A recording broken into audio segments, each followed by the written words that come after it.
Generation was begun in about 2004, roughly. I was working down in London in an old fire engine factory, the Merryweather factory. This is my studio. I just returned from New Orleans and I was making that work. I basically came up with some designs which were then reviewed by a kind of internal panel. Before I made Generation, there's some very small scale heads there, which were made out of wood and clay and plaster. That's kind of formed the basis for the whole larger work. So it was only when the design was fully agreed that then the larger scale work was commissioned, and that took about a year, working for my studio in London at that time. So yeah, my thanks go to One North East for commissioning the work originally.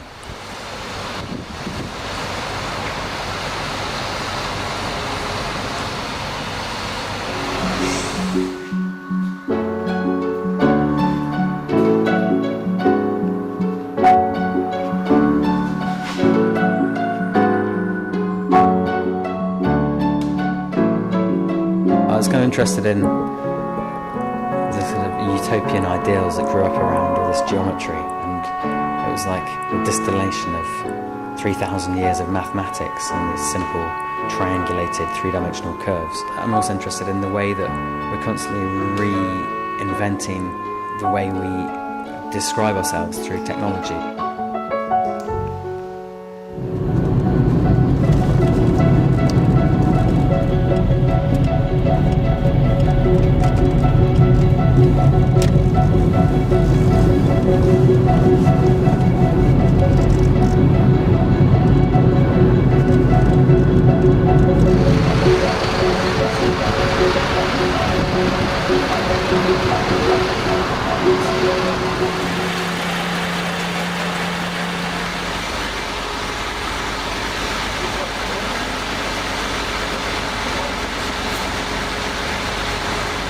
When you start out making sculpture in 3 dimensions, the first thing you're trying to do is make them stand up and defy gravity and actually have a life in the real world as a kind of an animate.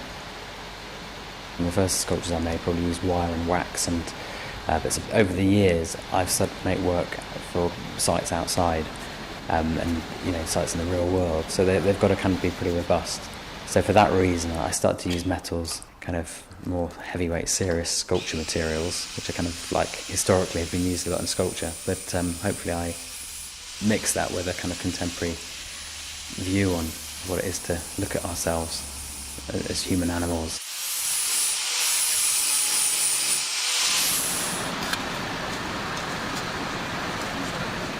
There's not one given meaningful, but the following 2 heads, the stainless steel one and the iron one, resonate with different areas of human endeavour, if you like. This area, the Tyneside area, is very much an industrial, or was an industrial place, built on shipbuilding, coal coming out of the ground, melting steel, and so that kind of history of it being a place where things were made out of big lumps of rusty metal, it is something I was very conscious of. And then the stainless steel head is that much bit more sophisticated, and so that resonates with the digital age.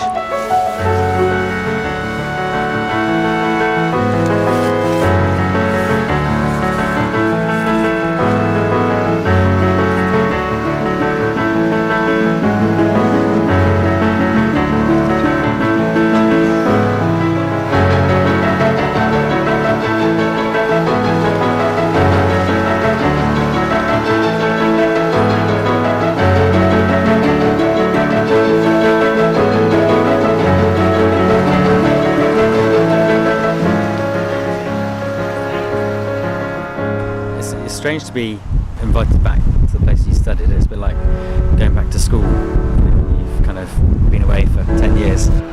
It's one of those things, isn't it? If your parents like your art, then are you doing it right? You wonder, don't you? So it's a funny thing to be brought back from the place where you trained. But I take it as a compliment, I suppose. That they wanted these pieces for their campus. So it's kind of like accreditation, but then you also, as an artist, that's kind of strange.